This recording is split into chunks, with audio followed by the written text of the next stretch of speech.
सब्जियों के नाम: भिंडी तोरी,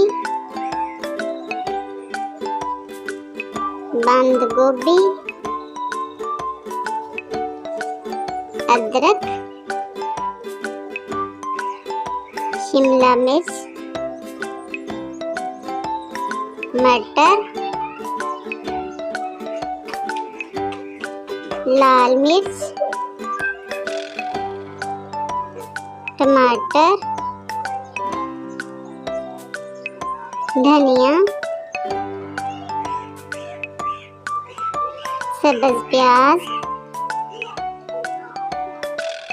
बैंगन, प्याज,